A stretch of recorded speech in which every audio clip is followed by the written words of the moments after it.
Mike Perry won his debut at Triad Combat last night, and Tyron Woodley is planning a return to MMA. I thought I'd break down these topics in today's MMA news reaction video, starting with Mike Perry winning his debut at Triad Combat. And let's break down the Triad Combat event as a whole. I know this is typically not MMA news, but where Mike Perry is involved and where so many other MMA fighters are involved, it does become MMA news. And I know for a fact that the MMA world was watching Mike Perry, just praying that he would succeed, because he's a little bit of a favourite of ours. Even though he hasn't accomplished much in his career, we all know he beat Vicente Luque in UFC Uruguay. Never forget what happened. Mike Perry defeated Vicente Luque, a prime Vicente Luque as well. He's never been the same since, but we always look out for him as MMA fans, praying that he does well outside of the UFC. And I honestly did believe that Mike Perry was going to lose, and I also believed that this Triad Combat event was going to be an absolute circus. Didn't understand the rules, was confused from the beginning, but it was actually really fun, and the triangle ring, dare I say,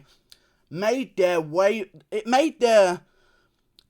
fights way more entertaining. There was nowhere to go in that ring. There was so much ability to corner your opponent, which there typically really isn't in a square ring or in an octagon. In an octagon, it's really hard to corner your opponent. In a ring, a traditional square ring, it's a lot easier to corner your opponent. But in this triangle, it forced all-out action, and so many of the great fights on the card were amazing. There was also a finish early on the card with the women's fights, but let's talk about the final three on that Triad Combat card. I'll break down all of them in my opinions, starting with Mike Perry versus Michael Seals. I must say, I have no idea where the controversy is. I don't know why, and I might know why, and I'll mention it in a second.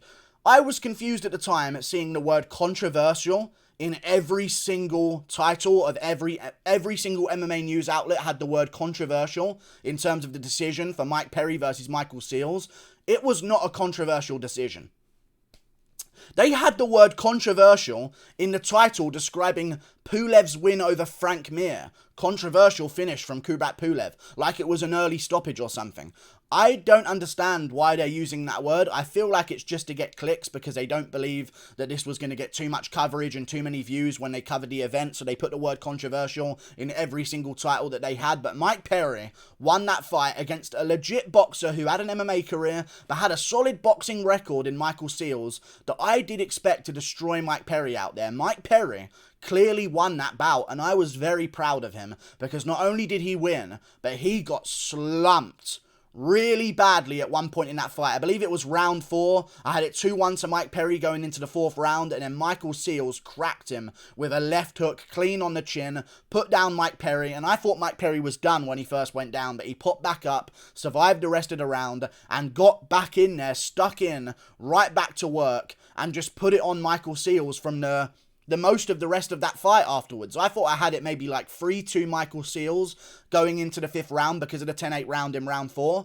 But other than that, I thought Mike Perry pushed the action, got in his face, rocked Michael Seals a couple of times. I don't understand how there's any controversy. If any other judge gave that fight to Michael Seals, that would have been a brutal robbery. A terrible robbery. And when you watch the announcement at the end of the fight, Mike Perry is shocked to get his hand raised, and Michael Seals is throwing a tantrum as well, and so is Shannon Briggs. How did Mike Perry think he lost? I get it, he got dropped, so he might not remember the rounds beforehand, but I thought he won that fight based on the last 2 rounds. I had it a draw going into round 6. Mike Perry won the 6th. It could have still been a draw because of the 10-8 round if Seals won the 7th round, but Mike Perry won the 7th round. I have no idea why there were only 7 rounds.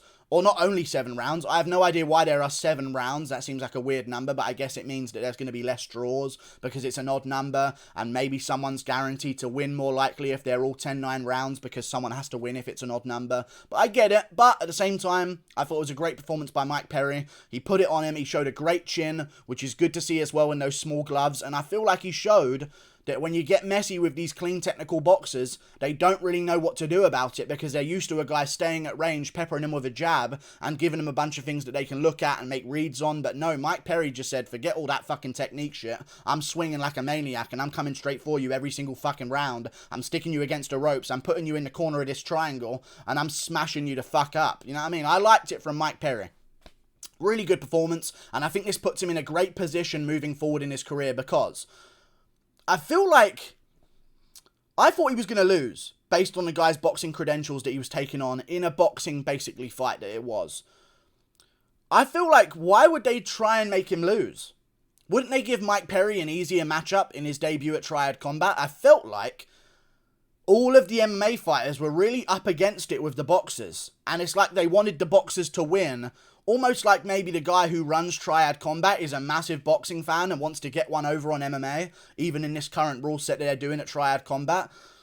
I don't understand the matchmaking whatsoever, but Mike Perry now, that he's won that bout against Michael Seals, has put himself in a great position to call his next shot. And that's what I want Mike Perry to do within the next few days. I want to see his next shot made at Triad Combat, and I want him to call out names like Diego Sanchez. I know Diego Sanchez is dying right now, but if he does survive, which there's a high likelihood of happening, and I hope, fingers crossed, prayers to Diego Sanchez, hopefully he gets through this and does survive and comes out the other end fine and back in action.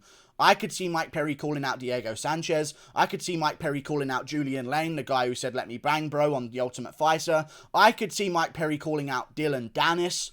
And I could see Dylan Dennis accepting for the amount of money that it would bring, because people tune in for Mike Perry, and people are going to tune in if he's taking on Dylan Dennis and they do a press conference. I can bet you right now, if they do a press conference between Mike Perry and Dylan Dennis with Rampage and Shannon Briggs in the background going at it, maybe they even put it on the undercard of Rampage versus Shannon Briggs next year on that Triad Combat event, then it'll bring big numbers. It'll bring maybe over 100,000 views on the press conference, I would imagine, especially if they push each other at the weigh-in. That's going to get even more views. I think the way to do these events, and this is where Scott Coker needs to learn, the way to do these types of events that are a bit of a shit show really, but you do want to get viewers in, is to time it when there is no UFC. Because everyone's looking to watch something on the weekends. I was watching fucking Teofimo Lopez versus his opponent. He lost that fight, by the way, which was, we're not talking about fucking boxing here. This is MMA news. We only speak about Triad Combat. But Mike Perry looked great, and he's going to bring in numbers, and these events should hold events when the UFC is not on. Scott Coker never does this. There is a gap in December to January, around that time, a 4-week gap after the last card in December for the UFC until the first card next year in January. There is a 4-week gap of no events. Bellator has not booked a single event around that time whatsoever, because they're dumb as fuck, is the only explanation I can have. I get it, people don't want to fight over Christmas, but if you want to actually become a real company, you've got to fill in those slots where there's no other events. Let's talk about the other fights that were on the card, though. Mike Perry can call out a bunch of names, maybe even Tyron Woodley, and we'll get to that at the end of the video. But moving on, Frank Mir lost to Lopez. Had his moments, rocked him in the second round, I believe, with a solid uppercut. I thought it was going to be all over.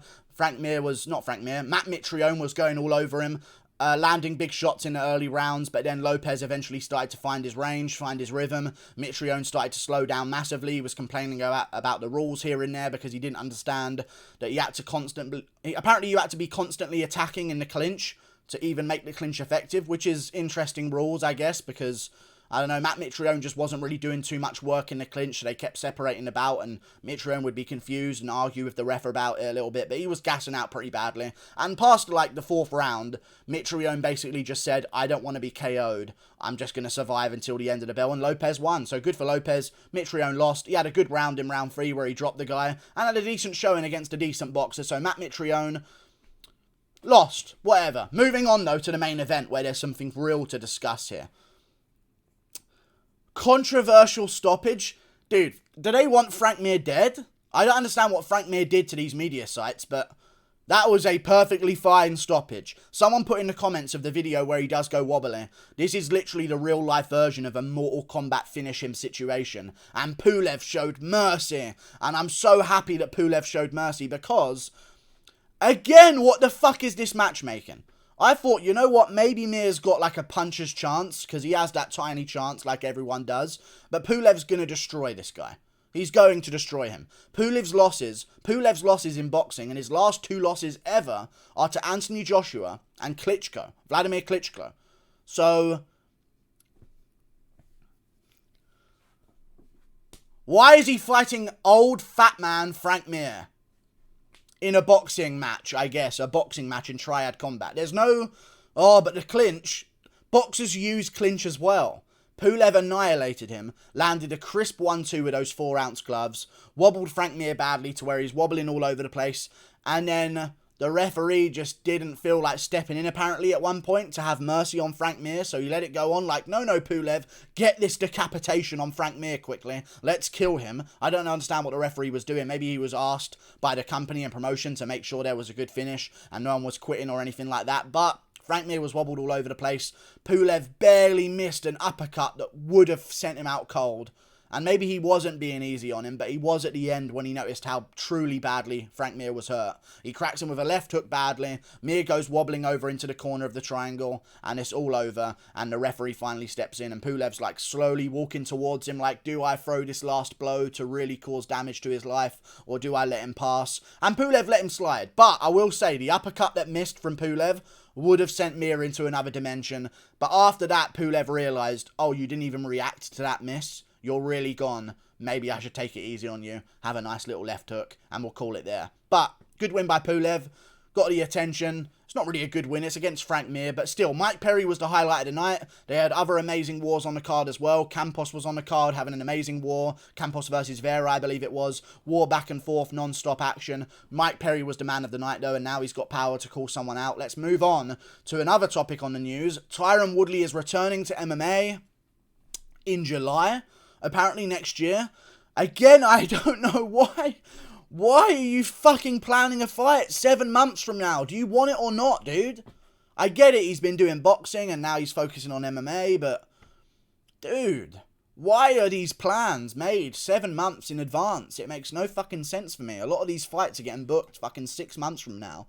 It ruins the anticipation. But Tyron Woodley's targeting a return in July, which I think should be in March or February, but whatever. Apparently he's returning to MMA, which is a good sign because at least he knows what he's returning in, and he had this quote as well. I'm the only free agent in combat sports. Nobody else can say they're a free agent. Well, literally, there's literally so many fighters that can say they're a free agent. Maybe not like right now in terms of high-profile fighters, but there's been free agents before, all throughout history, but Tyron Woodley's the only one, the chosen free agent over here. I can fight here or there. I can fucking fight anywhere next. Next year, you're going to watch me fight 4 times, 4 different promotions, 4 different styles of fighting, Tyron Woodley. So it's not just MMA. 4 different promotions, 4 different styles of fighting. I reckon he'll sign with Bellator and shut the fuck up and fight whoever they give him.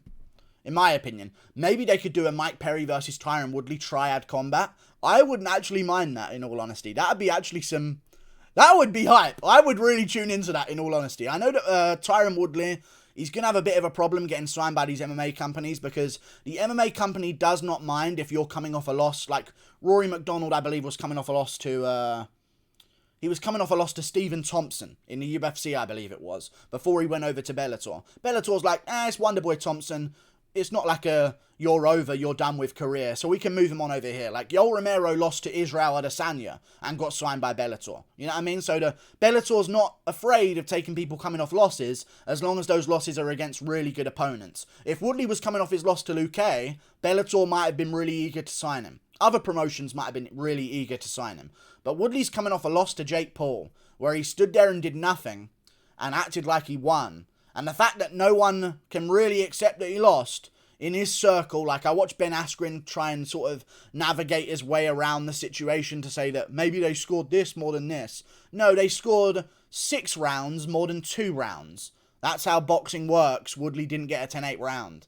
6-2 Jake Paul. But he lost to Jake Paul, which is going to hurt him in terms of how much money he can negotiate for. But he is a big name, and he did get a lot of following for the Jake Paul fight because of the build-up. He was schooling Jake Paul at the press conferences. Jake Paul was being really weird, and Woodley got a lot of a fan base because the culture and stuff like that on Twitter. They all sort of followed him. So Woodley's got a bit of a fan base right now, and there is a redemption story to be told if he does come back and win. But if he's returning in July, you want to fight 4 different times in 2022? From July until December of 2022. I'm confused by the messaging of Woodley here, but I do understand that maybe there's a Mike Perry fight, maybe there's a Dylan Dennis boxing match for him, maybe there's even a Douglas Lima at Bellator, which is immediately what I thought of in my head. I don't think this is a 1FC bout, Don't think that's going to happen at all. Don't think this is a PFL bout, because if I was Woodley, I wouldn't even sign a PFL bout, because PFL's actually got some killers. Bellator does as well, but PFL, you win, and you get everything out of it when you win the tournament at the end. You can get paid decent money in the events and like in the brackets of the tournament, the quarterfinals, the semifinals, and the finals.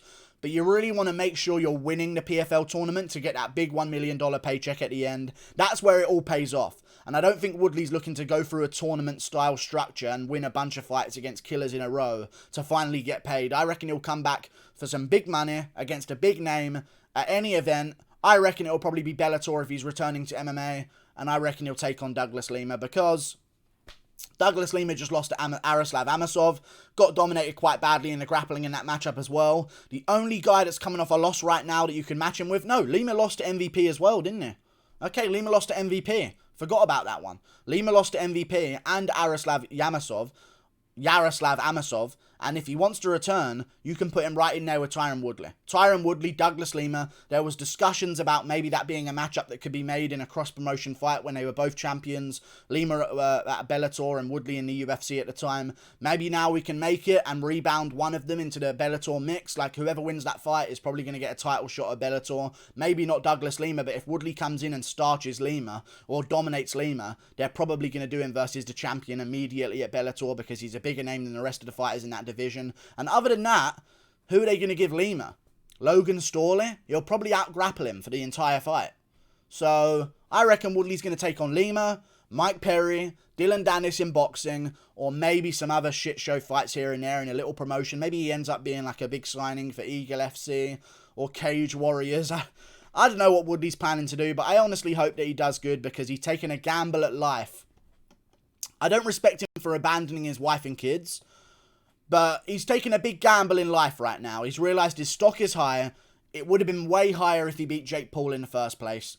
But he's taken a gamble. Abandoned his wife and kids. Set out on his own in life. Trying a bunch of different things. The rap career, the movie career. But he ended up getting embarrassed, basically, in Hollywood terms. Like, they made him do really embarrassing shit to even get a part in a movie. He had to feed his penis to, like, a raccoon or something in a cage in a film that he did. Really embarrassing shit, basically.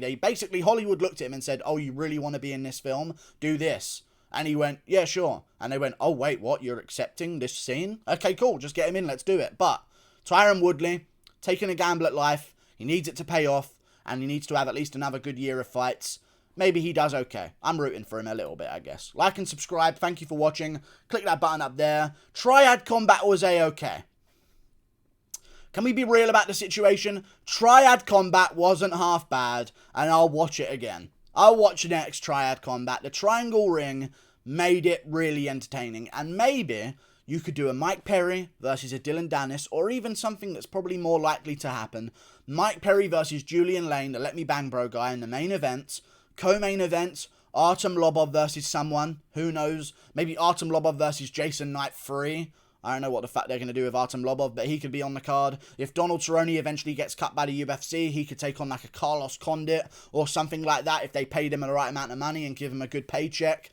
I'm happy with it. I'm glad they're all getting paid. And Mike Perry probably earned a decent amount of money. And now he's the main man at Triad Combat outside of like literal fucking world-class heavyweight boxers in Pulev. So, Perry had a good performance. I think he's the man at Triad now. Like the video, subscribe, click that button up there. Toodle pip, I'll see you later. Goodbye.